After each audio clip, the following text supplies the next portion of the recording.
Olá a todos, aqui é a Ana e hoje nós vamos continuar o nosso curso sobre otimização em máquinas de busca e hoje nós vamos falar sobre alguns mitos em relação a essa otimização.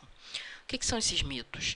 Na verdade, são coisas que algum dia já funcionaram ou que nem chegaram a funcionar, mas que estão espalhados por aí pela internet como coisas que podem te ajudar a melhorar o ranking das tuas páginas. E, na verdade, não passam de mitos. O primeiro mito vem de uma prática bastante antiga, que é a submissão manual das URLs às máquinas de busca. Isso é de um tempo em que as máquinas de busca eram tão ruinzinhas, mas tão ruinzinhas em achar conteúdo relevante, que elas pediam ajuda para os próprios criadores de conteúdo. Elas tinham lá um local, uma URL, onde elas pediam para você submeter os links do material que você estava produzindo. Com isso, você agilizaria a indexação do seu conteúdo. Hoje em dia quase não é usado mais, apesar de ainda existir. Se você procurar no Google Webmaster Tools, você vai encontrar um lugar para fazer submissão manual, mas eles já colocam lá um disclaimer dizendo, olha, nós não garantimos nada de diferente com essa submissão manual. Então, na verdade, isso praticamente não funciona mais, mas não vale o esforço de você submeter manualmente cada novo conteúdo que você gera para tentar indexar melhor. Outro mito gerado a partir de um uso antigo dos motores de busca é o uso da meta tag keywords. A ideia dessa meta tag é justamente que o autor da página colocasse as palavras-chave relevantes para o seu conteúdo. Só que isso aqui dá muito espaço para spam, que é aquele cara que vai colocar palavras-chave que são muito buscadas na internet, mas que na verdade não tem muito a ver com o conteúdo dele. Então, as máquinas de busca hoje em dia, elas praticamente não prestam mais atenção nessa meta tag, então não adianta muito você gastar energia colocando lá quais são as keywords numa meta tag. Você vai usar keywords de outras maneiras em outros lugares, mas não dentro da meta tag keywords. Um mito que faz muita gente fazer besteira é o mito da densidade de palavras-chave. O mito da densidade de palavras-chave diz que quanto mais vezes a palavra-chave aparecer no seu texto, mais bem ranqueado para aquela palavra-chave ele vai ser. Esse mito ele surge de uma das formas de se indexar o conteúdo que usa essa medida da densidade de palavras-chave, ponderada de alguma maneira, que eu não vou explicar aqui agora, que é muito técnica.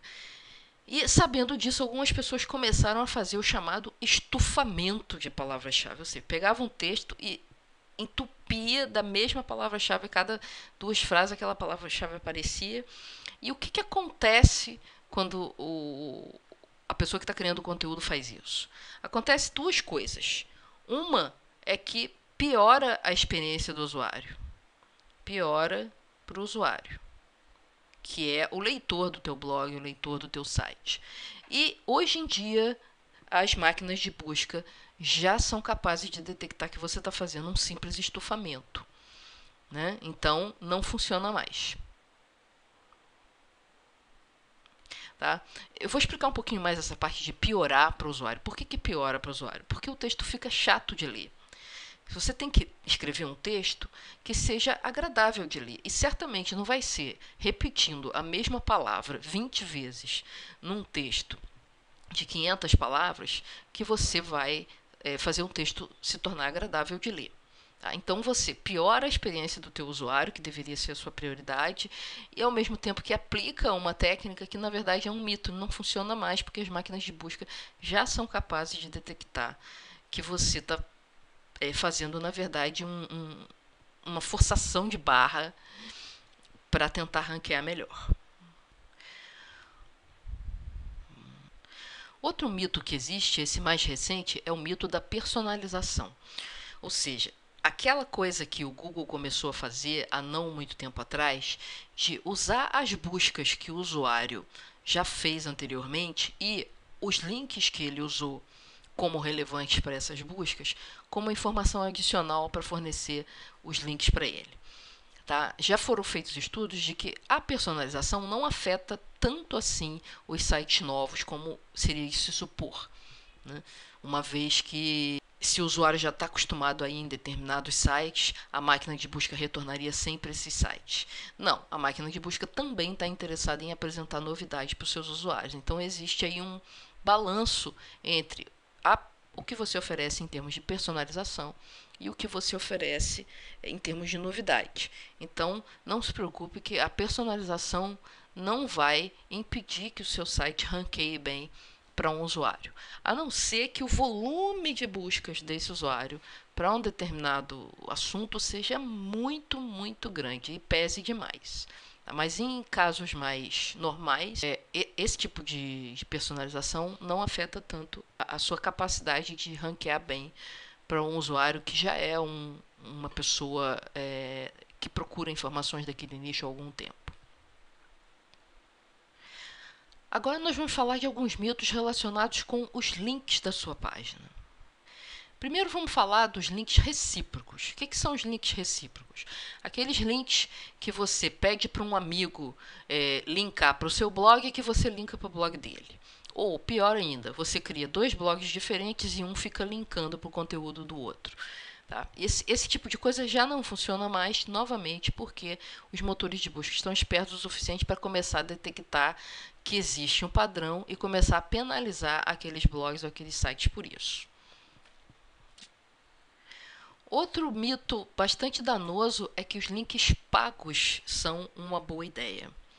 Na verdade, eles podem te gerar um pouco de tráfego adicional por algum tempo, mas quando eles descobrem que um determinado diretório contém links pagos, o PageRank desse diretório é diminuído radicalmente, ele é bastante penalizado e com isso todos os links pelos quais você pagou também são penalizados. Então, essa não é uma boa prática, apesar de que algumas pessoas, no desespero até de conseguir rapidamente uma audiência, pagam para que alguns diretórios divulguem links do seu blog ou do seu site. Outro mito difundido é que uma forma de você gerar tráfego, uma forma interessante, é você colocar os seus links em tudo que é diretório de agregadores de conteúdo, que com isso você vai conseguir muitos backlinks e aí o seu tráfego vai aumentar e isso vai ser muito bom também para a sua otimização com relação à máquina de busca.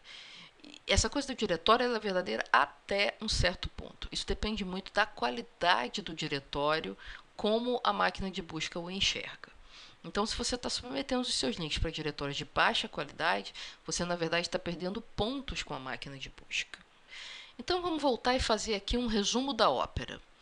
Primeiro, esqueça submissão manual e o uso dessa meta tag keywords. São duas formas de você fazer trabalho inútil e gastar tempo à toa. Tá? Em segundo, não faça estufamento de palavras-chave. Então, não faça isso, porque isso não está te ajudando, está te prejudicando. Não se preocupe com a personalização, esqueça isso aqui também, porque a personalização não vai afetar a tua capacidade de atingir bons rankings com usuários costumazes daquele tipo de conteúdo que você está produzindo. Tá? E com relação às links, que é um tema bastante interessante, não fique usando truques bobos desse tipo, linka aí o meu conteúdo que eu linko o seu, ou então criando vários blogs fictícios para criar links para o seu conteúdo, porque isso aqui é muito fácil de pegar e não vale a pena o risco de você ser penalizado. Então, não faça brincadeiras aqui com diversos blogs. Não pague por link. Se você for pagar por alguma coisa, pague por propaganda. Propaganda no AdWords, propaganda no Facebook. Não fique pagando para que alguém te dê um backlink, porque as máquinas de busca não gostam disso, porque abre muito espaço para spam. Ou seja, você está pagando para ranquear bem numa palavra-chave que não tem nada a ver com o seu conteúdo. Ou para ter mais backlinks do que deveria ter com relação à qualidade, já que backlink é uma medida de qualidade. Quando você paga para ter um backlink, você, na verdade, está mascarando ou está dizendo que a qualidade do seu conteúdo é maior do que, na verdade, o público percebe. Tá? E com relação aos diretórios, olha, submeter link a diretório dá bastante trabalho. Então, escolha com bastante cuidado um ou dois diretórios que realmente vale a pena, que tenha um bom PageRank, que sejam diretórios de boa qualidade e que tenha a ver com o seu nicho de mercado. Tá? Finalmente, existem algumas outras coisas que a gente não deve fazer se a gente não quiser cair numa penalidade junto a uma máquina de busca importante. A primeira coisa que você não deve fazer é uma tática chamada como cloaking, em que você mostra um conteúdo para o usuário e um outro conteúdo diferente para a máquina de busca. Tem várias maneiras de fazer isso tecnicamente, mas também tem várias maneiras das máquinas de busca descobrirem que você está tentando enganá-la. Nesse aspecto, de mostrar uma coisa para o usuário e mostrar outra coisa para ela. Tá? De forma a tentar ranquear melhor, sem comprometer a legibilidade para o usuário, por exemplo. Outra coisa com que você tem que tomar muito cuidado é com conteúdo duplicado. Conteúdo duplicado é a forma mais rápida de você conseguir uma penalidade junto aos indexadores. Eu tenho uma experiência pessoal nisso. Eu estava criando um blog e bem no iniciozinho eu tinha, 10 posts, e aí eu resolvi trocar de plataforma. Eu simplesmente saí copiando e colando os posts de um blog para o outro, mas os dois eram meus. E desativei o primeiro. Desativei, mas ele continuava indexado. E o que aconteceu? O meu blog novo foi penalizado e eu não conseguia ranquear de jeito nenhum, não conseguia aparecer em nenhum lugar, porque o Google estava entendendo que eu estava copiando conteúdo de alguém. Então ele não presta atenção se eu estava copiando e colando do meu blog. Ele não tem como saber que o outro blog também era meu. O que ele estava vendo é que eu estava copiando um conteúdo exatamente igual a de um outro blog. Então, conteúdo duplicado, a penalidade vem e vem rápida. Então, evite ao máximo. Principalmente, é óbvio, se o conteúdo não é seu. Mas mesmo que seja seu, tome cuidado com isso. E, finalmente, uma coisa que é parecida, que é você gerar páginas dinâmicas em que existem poucas diferenças entre cada página que é gerada, mesmo que você altere todos os parâmetros. Isso pode ser considerado conteúdo duplicado, se você não tomar cuidado, e aí você vai sofrer as mesmas penalidades de ter conteúdo duplicado. Certo? Então, isso era o que eu tinha que falar de mitos. Na verdade, o que eu queria falar é coisas para não se fazer. Até então a gente estava falando coisas a se fazer para otimizar o seu site em relação às máquinas de busca. E agora eu estou falando em coisas a não fazer. O resumo mesmo de tudo isso aqui é o seguinte: foque num bom conteúdo, foque na honestidade, não fica tentando enganar o sistema, porque uma hora ele te pega. E se você sofre uma penalidade séria com um mecanismo de busca como o Google, que tem mais de 90% das buscas, você está se condenando a perder todo o tráfego orgânico vindo daquela máquina de busca, o que é uma coisa muito ruim, porque o tráfego orgânico geralmente é um tráfego muito bem qualificado. Era isso que eu tinha para falar sobre esse assunto. E uma outra coisa que eu queria pedir é o seguinte: vocês devem ter percebido, quem está acompanhando o curso, que eu mudei um pouquinho a dinâmica da construção do mapa mental, já desde a última aula. Hoje eu fiz isso novamente. E eu gostaria que vocês comentassem sobre qual a forma que fica melhor. Se a forma em que eu vou escrevendo à medida em que vou falando, ou se essa forma em que eu escrevo e depois falo, e que as pernas do meu mapa mental vão aparecendo meio que num passe de mágica. Eu achei que essa forma ficava mais rápida, que a aula ficava mais curta e mais eficiente. Mas eu gostaria de ouvir os comentários de quem está assistindo, realmente. Tá certo? Então por hoje é só. Tchau e até a próxima.